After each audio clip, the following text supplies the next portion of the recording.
All right. Well, thanks for coming back to the Bigfoot Society podcast. I have the immense privilege of having Cliff Barackman. Oh yeah, Cliff, totally on the podcast. It's all been coming up to Cliff.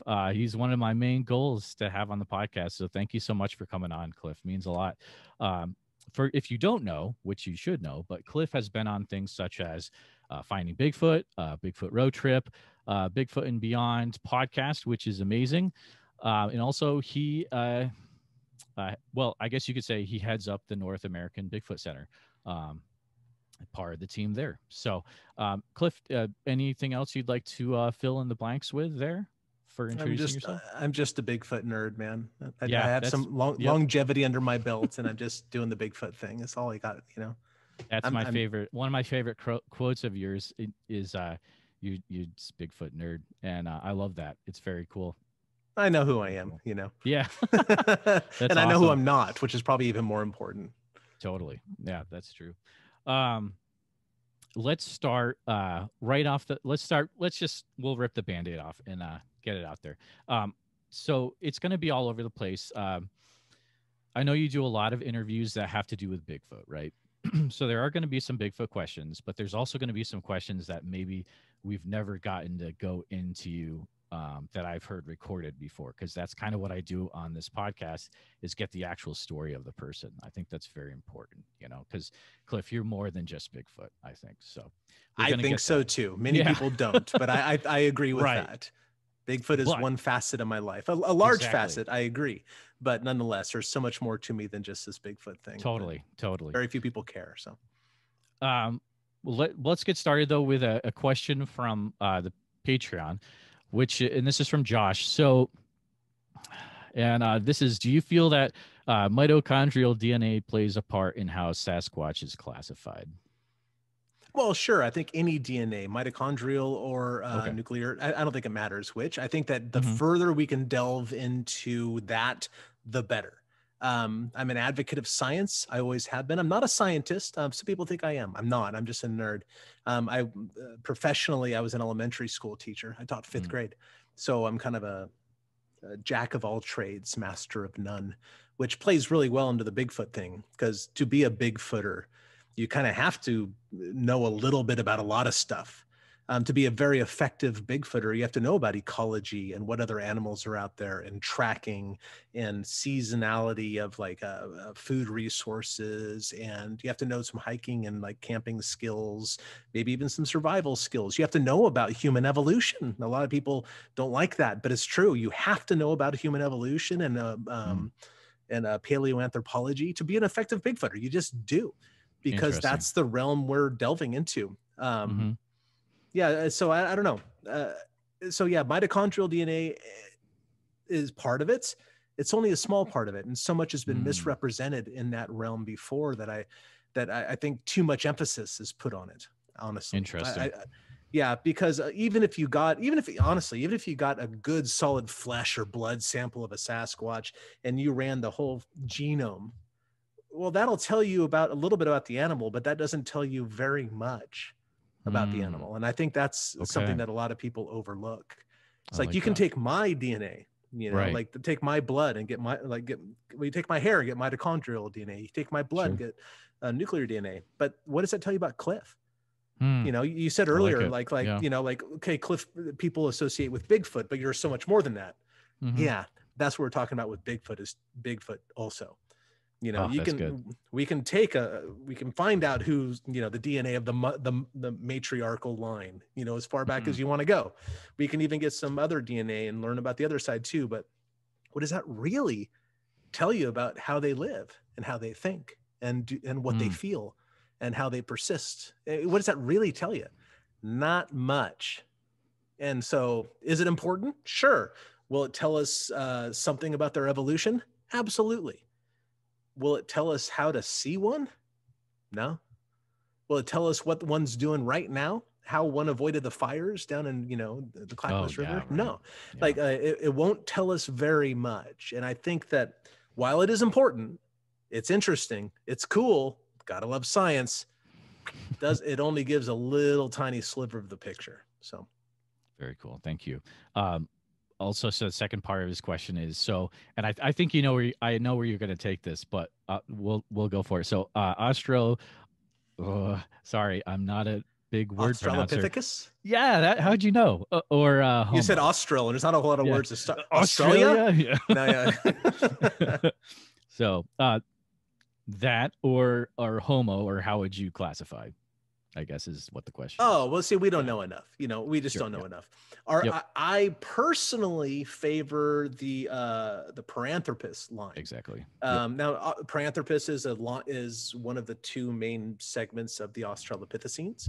Mm-hmm. Australopithecus is a genus that existed 4 to 2 million years ago, or a little, actually less than that, a million years ago. And they are what we think, or one branch of that family, one branch of that genus eventually led to us. But the Australopithecines had two main branches. Gracile form, and gracile is an English word, of course, that means thinner and, you know, more slender, etc., and a more robust, thick sort of guy, you know. And those were so different in so many ways that they actually gave them a different genus name, Paranthropus, even though they are Australopithecines, you know. But the robust Australopithecines, the Paranthropocines, I think they're called, are basically Bigfoots. They're basically Bigfoots in every single way, except their size. They're 4 to 5 feet tall, super robust. Like a 5-footer of those guys probably weighs 250 pounds or something. They're really, really thick animals. So if you had one of those that happened to live in the appropriate environment, a colder environment, in other words, because animals that live in colder regions get larger over time through generations. It's something called Bergman's rule, like Candace Bergman. She didn't make up that rule, but you know, Bergman's rule. Is that Murphy Brown? No, I don't think so. Yeah. Although we do have a Sasquatch named Murphy in the same building I'm in. And you've seen the brown footage, of course, too. What an amazing connection. Yeah. There's actually 2 brown footages, both thermal, which is confusing. But anyway, so over time, the Bergman's rule would take over and make these Paranthropus larger, I believe, especially if they went northward out of Africa. Into the Himalayas and further north into Siberia before crossing the land bridge. So I personally favor the Paranthropus hypothesis, which was, of course, I didn't make it up, mind you. I stand on the shoulders of giants.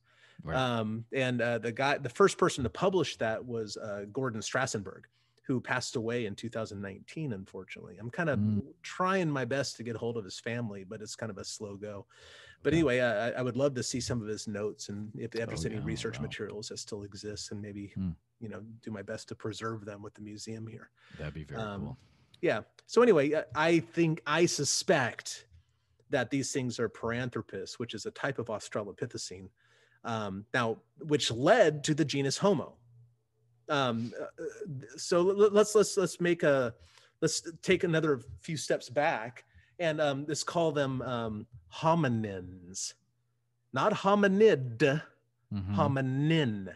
Hominid with a D at the end is a group that means human beings and the African apes.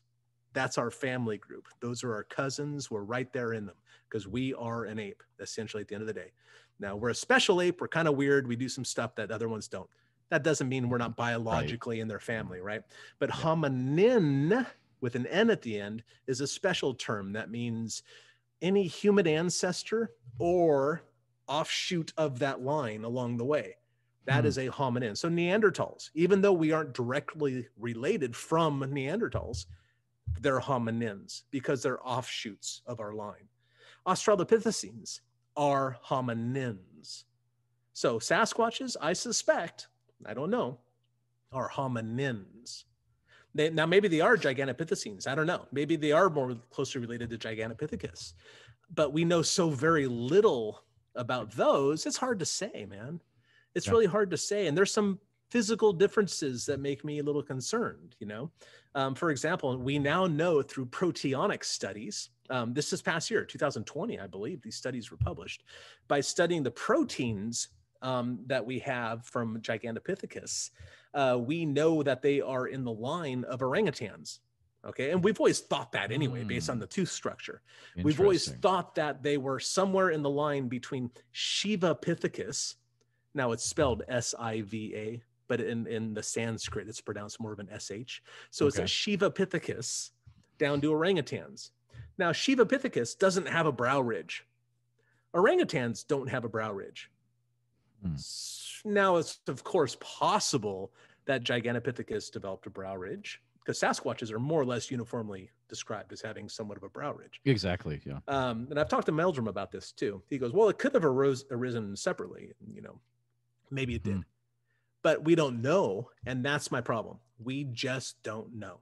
Exactly. But we do know a fair amount about Paranthropus. And they had a brow ridge. They had a sagittal crest.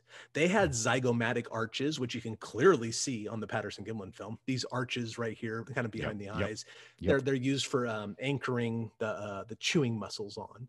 You know, everything about the Patterson-Gimlin film screams Paranthropus to me. So I'm inclined to go that way. Okay. I'm a little long-winded. Cool. I apologize about that. No, I like it. I was like, I'm gonna ask him this question. It's gonna be all right. Let's go for it. You know. But yeah, I was. How many more minutes do we have now? So. So thank you. That was good answering that question. I also, before it slips my mind, I want to say, the museum memberships for the North American Bigfoot Center, absolutely amazing. I am a member of it. Oh, thank you. Got in as soon as I could, and if anyone's listening to this and they haven't gone and checked that out. You need to right now, because I'm not going to say what's in it, because you probably don't want me to. I don't care. It's a surprise. Okay.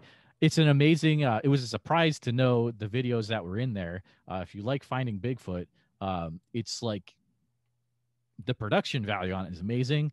And just to feel like you're out there with you and Connor was so cool. And I appreciated that. And to get the behind the scenes of how you had to save, the different things in the museum, and you know, you evacuated, and then it just is really cool. And then to get like a behind the scenes of like, here's some new exhibits in the museum. I was like, man, this is what I wanted. This is more than what I thought I was going to get. So definitely, you know, check it out, guys, if you haven't already. I appreciate that. And my I goal, put that in real quick. You know, I'm lucky enough to have Connor Anderson, who's a legitimate Bigfooter in his own right, and he's a filmmaker on top of it, and he's eager, and he's hardworking. He's everything I would ever want in a partner in all this. Now, don't get me, Melissa's my partner. Don't get me wrong. Like, she and I own the museum. Like, we work together and stuff. But she's not a Bigfooter. At the end of the day, she doesn't want to be a Bigfooter. She's likes the subject, but she's got her own thing. She's busy making heads on spikes and severed arms and things like that for movies. And she's good at it too. She's good at it. Horrifyingly good. Like, I jump right now. There's a monster in our window because it's Halloween and this is her time of year. It's like her birthday all month long, even though she wasn't born in October. And mind you, I live on a dead end road. There's only 2 houses past me, out in the woods, but she doesn't care. She decorates the house anyway.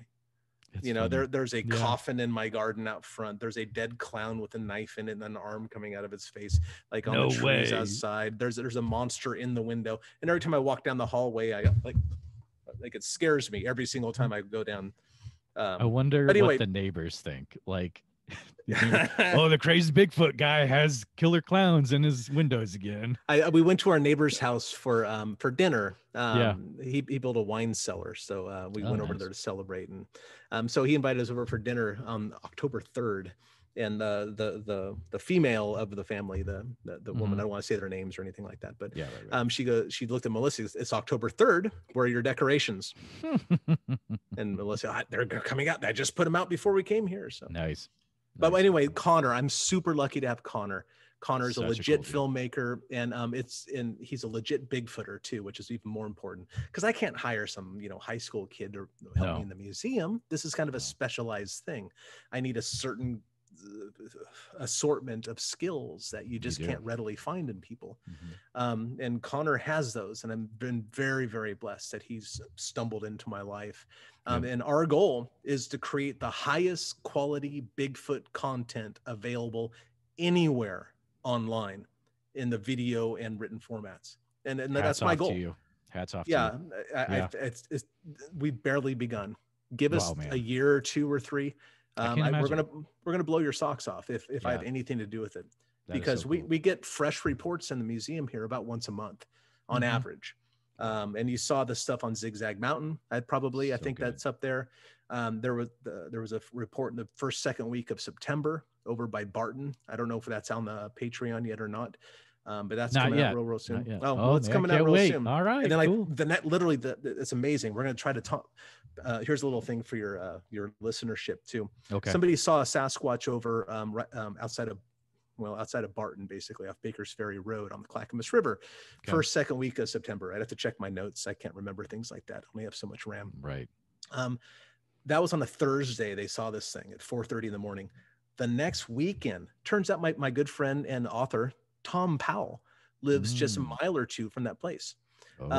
He and his next door neighbor, unbeknownst to him at the time, heard strange noises from the swamp outside their house. That's the weekend following the sighting. And their neighbor looked outside the window one of those nights, and like at 4 or 5 in the morning, if I have my story right, I'm going to get to Tom. I'm not sure I do.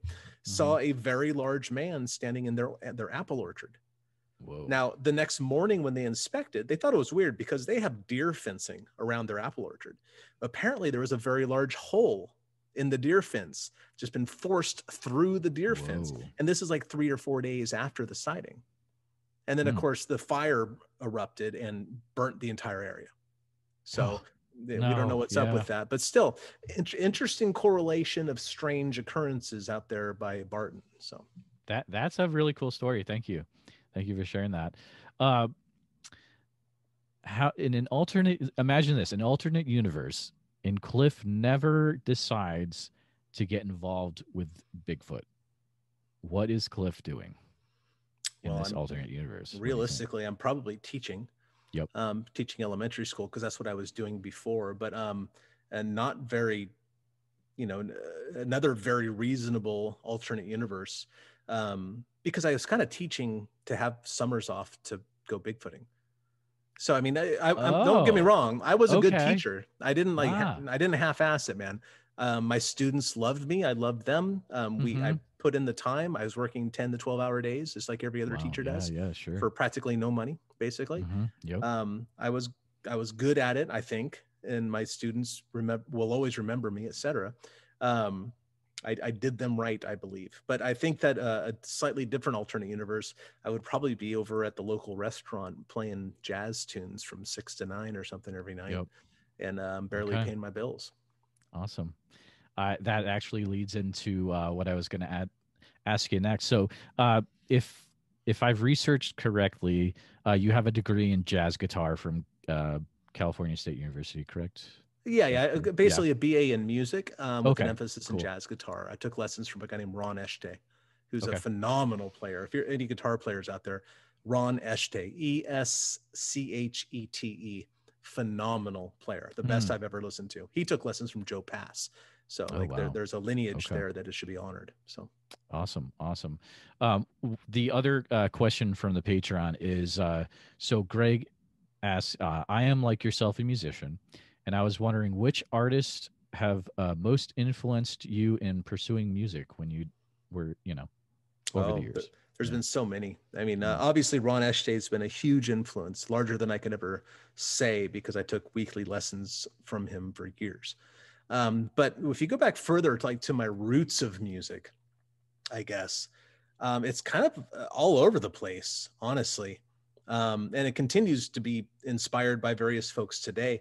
Like back in my earlier, teenage years and all that sort of stuff, I listened to a lot of 2 pop bands in the 80s, Adam and the Ants and Sparks. Okay. Yeah, and Adam and the Ants are really interesting because they use a lot of West African rhythms and stuff. They had 2 drummers, and but yet at the end of the day, they're kind of this weird sort of new romantic is the term for it, but they kind of play upon the cowboys and Native Americans and pirates, like the new romantic stuff, like an overarching art history. You have the classical period, then you move in the romantic period, then the modern period, and the romantic period is about feelings and emotion and storytelling. And that's what Adam and the Ants really was to me.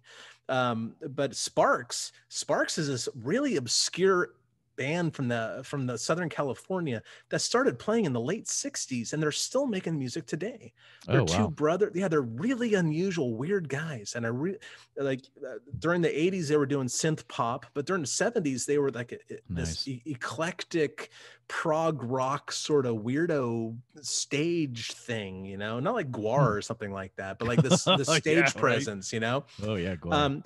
But looking back then, Oingo Boingo was kind of the thing for me for a long time. In fact, my brother works at Disneyland, right? So he has a lot of friends in the Disney sort of walk or whatever it's called. And there's a Blue Cafe down there, like this place where bands play or whatever. And my brother knows the manager, so he got a couple tickets for not Oingo Boingo, because Danny Elfman doesn't play live anymore because he has hearing issues. He doesn't want to lose his hearing. Okay. But the other surviving members of Oingo Boingo, they all do the Boingo songs. They have a phenomenal singer. I don't know his name. But my brother said, oh, you should come see, like, I think they called themselves the Mystic Knights of the Oingo Boingo, because that was actually the original name of Oingo Boingo. Oh, was it really? Yeah. Danny Elfman's Danny Elfman's brother made this really obscure art film called, like, I think it's called The Forbidden Zone. I don't know what year, but it had to be like maybe 79 or 80 or something like that. Okay. And even the guy, the little person from Fantasy Island, you know, the plane. Oh yeah, that guy was in it. Yeah, Tattoo? he's dead now, but like Tattoo was yeah. So anyway, and since Danny Elfman's brother made the film, he turned to Danny Elfman for the music because he was a musician, right? And he just threw this band together, the Mystic Knights of the Oingo Boingo, and that was the genesis of Oingo Boingo. And I think they play under that or something like that. But anyway, my brother took me to this gig at the Blue Cafe, and since my brother knows the manager or whatever, we had this, like, I wasn't like it's not front row. I was off to the side over by the exit. And who comes walking out the door right next to me is Steve Bartek, the guitar player for Oingo Boingo. And like, oh my God, I was like, I started tearing up. You freaked out. Yeah. Oh, and he's like standing there. Oh, I totally fanboyed the guy, you know? And I went up there and go, hey, Mr. Bartek, I want to let you know that, hey, my name's Cliff. And I got this show on Animal Planet. And he had seen it, luckily, so I wasn't just some weird fanboy. Don't get me wrong. Good, you know, but I'll pull out the celebrity if I can. And I said, dude, you have no idea the effect you've had on me. He goes, oh really? Do you like to play guitar? I said, dude, I majored in guitar, and a lot of the reason I did is because of you. And so, oh really? And so I had a nice conversation with him, and it's just one of those little, you know, tidbits in my life that I'll always look back on. That's really cool. Do you still? Oh, go ahead. Sorry. Yeah. Oh, I was just gonna say, I like other stuff. I really like Depeche Mode. You know, I think their songwriting ability is really amazing. Grateful Dead turned out to be a very huge influence on me because they have the jazz sort of improvisational skills and the listening ability. A lot of people think that playing guitar or playing music, playing music, is about chops. This is about how you can shred, you know, or like how good of a player you are, and it really isn't. What I find, you know, I turned 50 in a month, right? So like from my experience playing music, well, yeah, I've survived so far, right? Yeah, exactly. From my experience playing music, the best musicians aren't the ones who can play the best, or the ones who can listen the best. You know, and Grateful Dead and jazz players and stuff like that, they are the ones that exemplify that skill. You know, like Jerry Garcia, he's a great guitar player, but he would be half the guitar player if he didn't listen to what the other instruments are doing. Interesting. And, which kind of shows, I think that's a greater lesson in life for all sorts of things. Oh, totally. Like, yeah, we're given 2 ears and 1 mouth, and they should be used in proportion. I love it. As I blab on and on and on during this podcast, and I don't give you a chance to say anything. Do you still play? Do you play guitar currently then, or? Yeah, I sure do. Yeah. In fact, Connor Anderson, he's a musician in his own right. He was over at the house the other night. Oh, really? Playing some music. Yeah. Oh, what's he play? All sorts of stuff. He's a pretty good. He's a really good drummer. Yeah, and he has, you know, skills on other instruments as well. Like he in Colorado, where he just moved from, I guess he worked at a music shop. And so he kind of dabbled in all sorts of instruments. Okay. Do you have a specific kind of guitar that you like, that you play? Like Not really. I mean, my instrument happens to be a guy named Jimmy Foster made it. Jimmy's since passed away, but it's a custom 7-string jazz guitar. So it's a hollow body sort of jazz box sort of thing. I don't really have a cool electric guitar. I'd like to get one that I really fall in love with and stuff, but I just don't have one. Mostly because I can't afford to go playing around with a bunch of guitars and buying them and stuff, you know. But I do have one really nice jazz guitar that I love to play. So that is cool. That is cool. On your website, cliffbarackman.com, right? I got that, cliffbarackman.com. Yeah. Everyone go to that website. You have a section where it's your recordings, which is really cool, I think. Do you still, these recordings, they're from a while back, right? You haven't recorded anything in a while, but you have songs of yours that on there that my music. Yeah, sorry, your musics. Yeah. Okay, actually, my music. I do have a music website. Almost nobody knows about it because, again, nobody cares about what Cliff does outside of Bigfoot. Now. I've even when I post other stuff, they say stick to Bigfoot, Cliff, and I say, okay, well, up yours, anonymous person. I don't care. You know? Get him. Yeah. Well, I mean, I'm not gonna let other people tell me who to be. You know, like if I did that, I wouldn't be a Bigfooter to begin with. Exactly. You know what I mean? Yeah, I don't care what other people. It's none of my business what people think of me, and I wish they'd keep it to themselves. You know? No, if my music website is Clifford Barackman. Sorry. Yeah. Sorry. And hey, there's free music. You know, it's totally free, and feel free to use anything you want for your show too. If you go there, it's a pay what you want sort of structure. It says 99 cents because it seems to me that a song is worth $1. But if you don't think so, put 0 down, download it, and try to enjoy it. My music can be challenging, though. It's not exactly easy. So yeah, I was checking it out, and that's not even the hard stuff. It's cool. It really. It's quirky and peculiar. I know. So I'm listening through it. What's the story behind Weird Wagon? There's got to be a story behind Weird Wagon. Guys, you got to go listen to this song. Listen to everything, but Weird Wagon is good, man. It's fun. Well, you can tell that I'm heavily influenced by Primus in a lot of ways. Yes, I was like, man, it sounds like totally Primus. Yeah. Yeah, you know, Weird Wagon. Sorry, I'm at the museum. Apparently, someone's calling at 6:42, and anyway, I'm not going to answer it unless I can get it on air. Do you want me to pick it up and see what happens? I don't care what you want to do. I don't care either. If you want to do it, go ahead.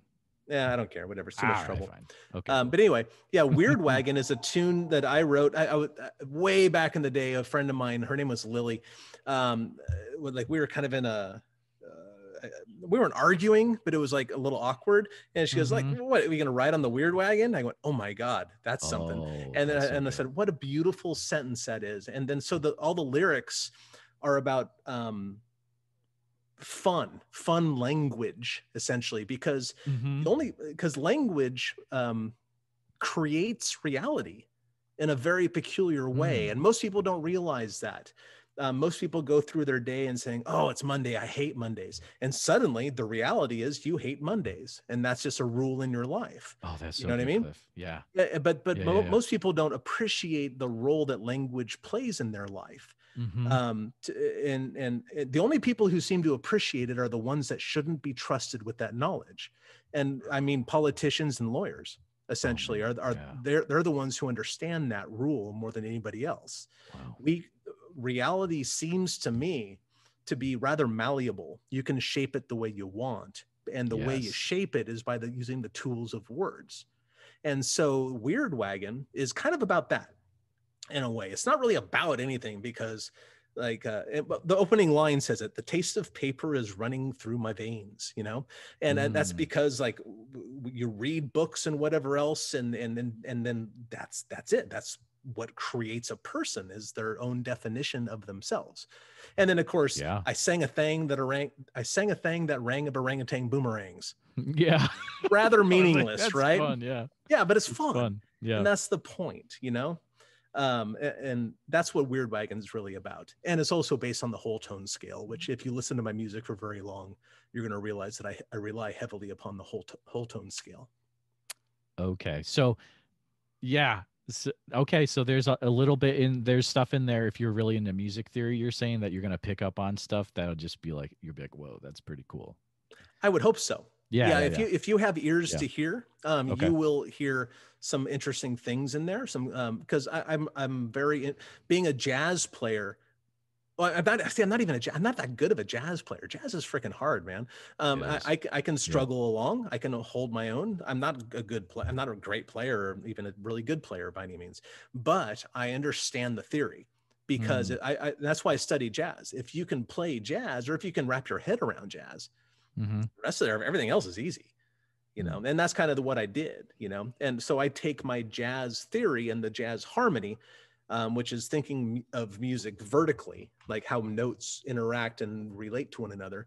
And I apply that towards a more pop, weird, quirky, esoteric sort of structure. Wow, that's cool. Can you tell me about, you're involved with a band called Larry in 1995. Is that right? Yeah. Larry. That was one of second band, I think. There's no information. I can't find any information about which Larry is a band. shame. So I need to know it. Great. Like, yeah. Can you tell me a little bit about it or? Yeah, actually, it's funny that you mentioned it because the drummer for Larry is coming up and visiting on Sunday. So he's going to be at my house on Sunday. Very cool. Larry, Larry's just first of all, an excellent name for a band. It's an excellent name in general. Yeah. We actually named it after a friend of ours. But a lot of the people who played in Larry went on to far bigger and better things in music than I will ever do. Yeah. The first and foremost amongst them is Monique Powell. Monique Powell she was our singer, and she later went on to become the singer of a very famous ska band in the 90s called Save Ferris. Oh, I know Save Ferris. Yeah, totally. Yeah, Save Ferris. And like I guess their big hit was that cover, Come On Eileen, the 80s cover. Yep, totally good. They had some other big tunes as well. I'm afraid I don't know. I'm not really in the 90s scene so much. But yeah, she's a very good friend of mine to this day. They played Portland a couple years ago, and Melissa and I went out and hung out with her and you know, all that sort of stuff. Went out for drinks afterwards. Shut down a bar. We haven't done that in a long time. Nice, dude. In Portland, in Portland. Yeah. Bar of the Gods. Right. But yeah, so Monique Powell's the big one. And actually there's a couple of tunes. If they're not up there yet, they will be soon. That Monique sang on some tunes for me because I'm not a singer, you know, which is very obvious by listening to me sing. But Monique is, and she's just wonderful, ridiculously talented woman. So yeah, Save Ferris is a band with overpowered talent, playing ska, which ska is a good genre, etc. But Monique is so much. She's operatically trained, for example. Oh, really? Okay. Yeah. So there's her.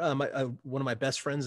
All these people are my best friends in life. Actually, so it's kind of a shame to say, but Bobby Easton. He is currently the head of a music school that was put together by Flea and Norwood. Flea from the Red Hot Chili Peppers. From Back to the Future too? No, Flea. Well, I don't know. Is he in fact? Well, yeah, he is. That's right. I will geek out. Right. So it's from Flea is Needles in Back to the Future too. Yeah. Who races Marty? But you're right. Red Hot Chili Peppers. Yeah. Right. Yeah. So Bobby he heads a school for Flea. He knows, you know, in Norwood from Fishbone, another great band. Okay. Yeah. But Bob is a great guitar player in his own right. He has his own band called Delta Nove. Which very heavy Parliament funkadelic sort of funk with a Brazilian samba bent, if you can imagine such a thing. It's phenomenal music. So there's Bob and Ed Campworth, another great friend of mine, who is currently playing in the Long Beach Dub All-Stars, one of the spin-off bands of Sublime. Vic Zahn, another great player, who plays in a band called Slippers. And then there's Tim Bender, who is one of my best friends, of course. He'll be up on Sunday. He was in a band that got pretty big, I guess. I never heard of him, but I'm not really cool, so that's not surprising. Called Death by Stereo. Sounds vaguely familiar. Yeah, they had some radio play and stuff. All these people went on to bigger and better things than I did, I suppose.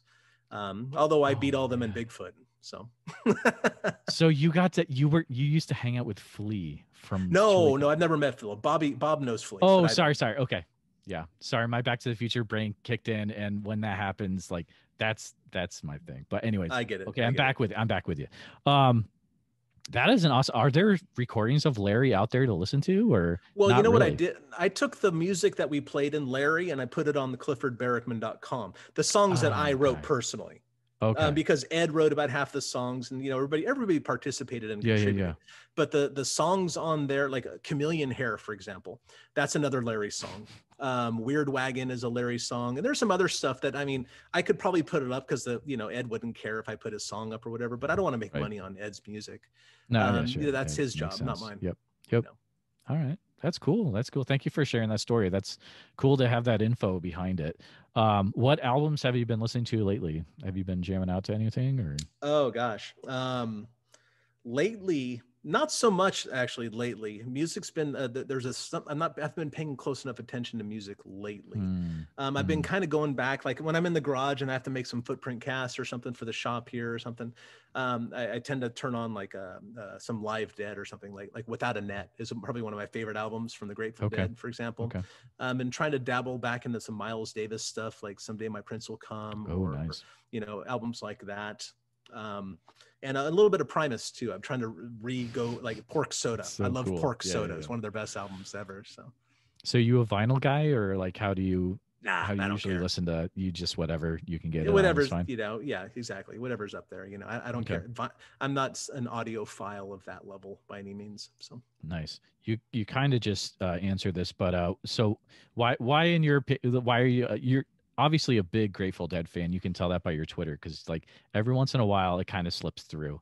Like I don't try to hide it. No, not at all. But if you're a Deadhead, you can watch Finding Bigfoot and know that I'm a Dead. That's fan. True, because you hide stuff in there, right? Like I drop lyrics into my dialogue. Yep. It's so funny. Why are you such a big fan of the Dead then? I don't know. I guess it just came upon me at the right time. I first saw the Dead in LA at the Coliseum, I think maybe 89 or 90. And I was whoa, this is a scene. This is insane. The weirder, the better, man. I have a very high tolerance for weird, in fact, I love it. After a certain point, it gets a little scary or something, but I have a very high tolerance for weird and strange things and novelty. So, So yeah, between 89 or whenever I first saw the guys in 95 when Jerry died, I think I saw like 28 shows or something, I would go like 3 or 4 nights in a row if I could. And it's just a phenomenal band. I don't think there are other bands that do something similar. Of course, the whole jam band thing came out of them, and I'm not a big jam band guy. Don't get me wrong. I just respect excellent musicianship, excellent spontaneous musicianship. Because there's a lot of bands you can go here, and I can't tell you one, for example, but if you go and the guitar solo is the same every night he plays it. But you can hear the Grateful Dead for 3 or 4 nights in a row. First of all, they won't repeat a song. And then second of all, every time you hear that, whatever they're playing is brand new and unusual and different than the last time they played it. Yeah. Wow. So, let's say you've got people that haven't listened to the Dead before. What are your what's the top albums to check out if you're gonna see? That's the thing. Their albums their albums suck.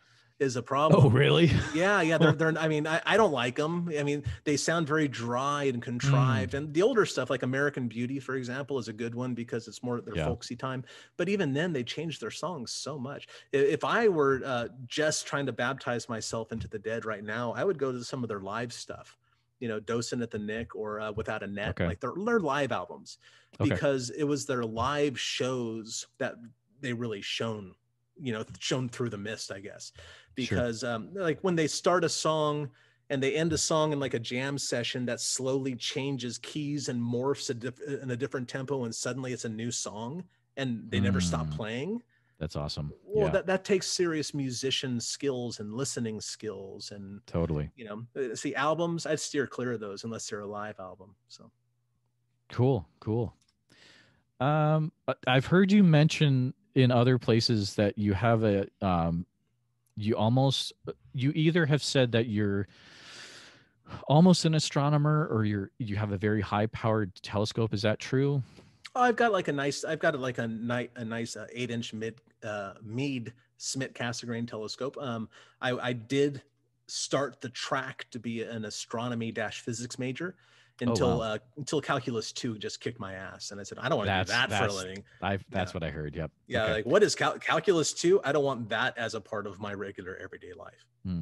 So when you look up into the skies with this telescope, what are you looking for?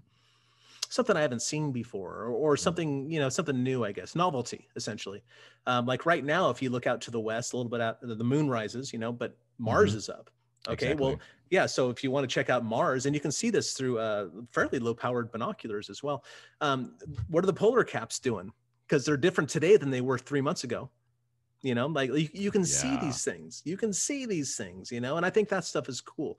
Every time you look at Jupiter, the cloud formations are different. The red spot's in a different location. Sometimes it's bigger, sometimes it's smaller. For Saturn, it's the tilt of the rings. You can see these things. It's really neat. That is cool. You could probably see a lot of cool stuff because you guys you're pretty far out there where you're at in the boring area, right? Oh yeah, sure. But I grew up in Long Beach, California, and I was looking at these things through the telescope then too. Oh, okay, cool. Yeah, you can do it. There's no excuse. As long as it's clear, you can go outside and find stuff that's really amazing to look at and just rejoice in the beauty of the universe that surrounds us. That's awesome. Yeah, just take a few minutes out, just go outside, look up, and you'll be surprised what you see.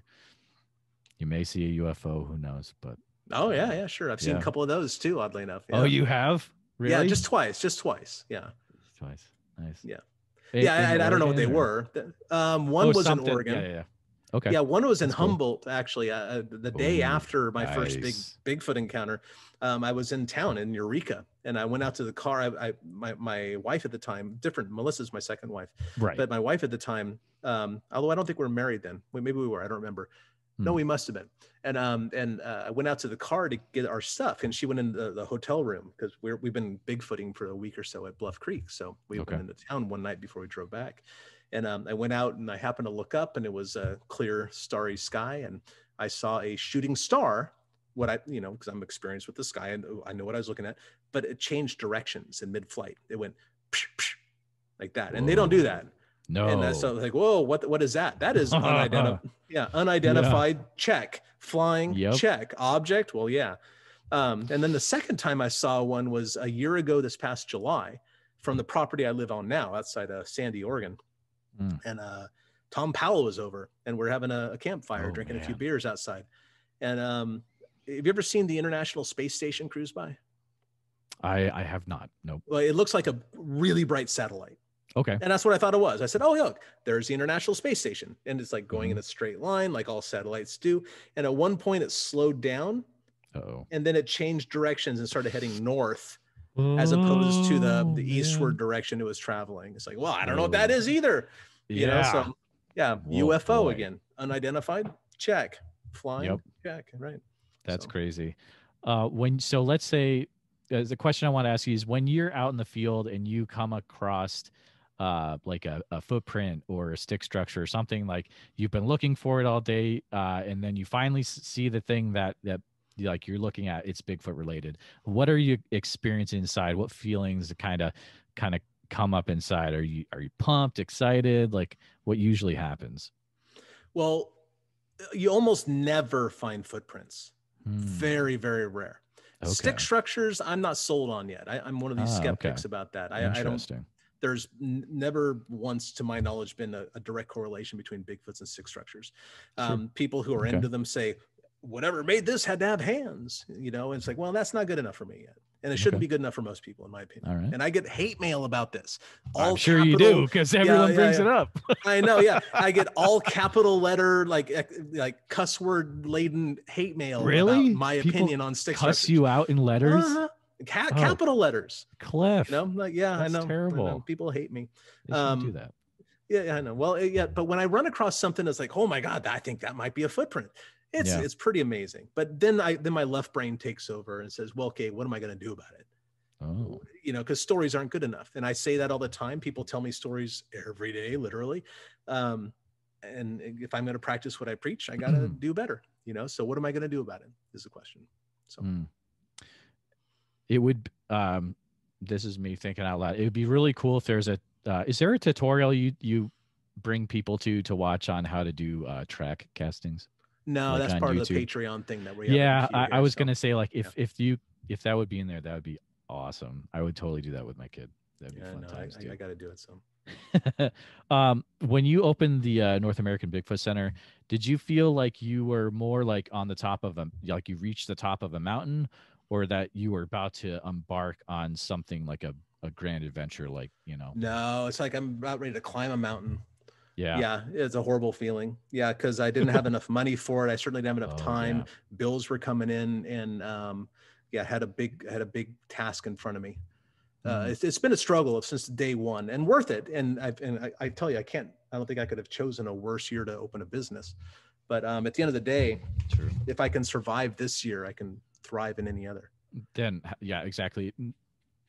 If you can survive 2020, you can do anything. So That's my feeling. that is cool. So yeah, listeners, Cliff is not making bazillions of dollars from this North American Bigfoot Center.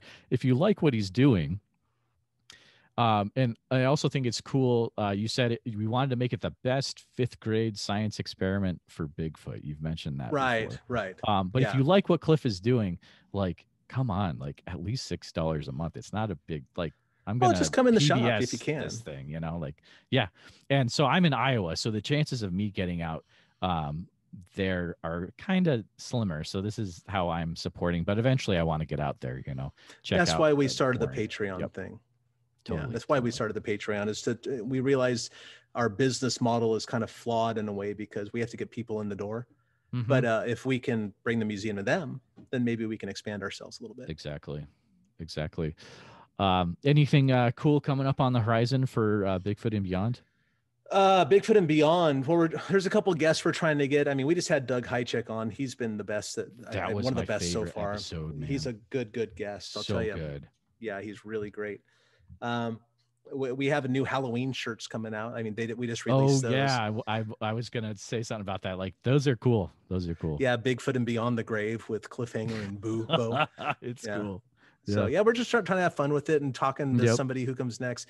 Right now, I don't even think we have somebody scheduled. We got to get somebody on here pretty soon. So totally, yeah, it sneaks up on you when you're trying to do a podcast. You're like, oh, I don't have anyone, and like, yeah, no, I usually have 2 to 3 ahead of time, but sometimes it sneaks up. But right. Man, thanks for coming on. Like, this has been really, really fun. Oh, my pleasure.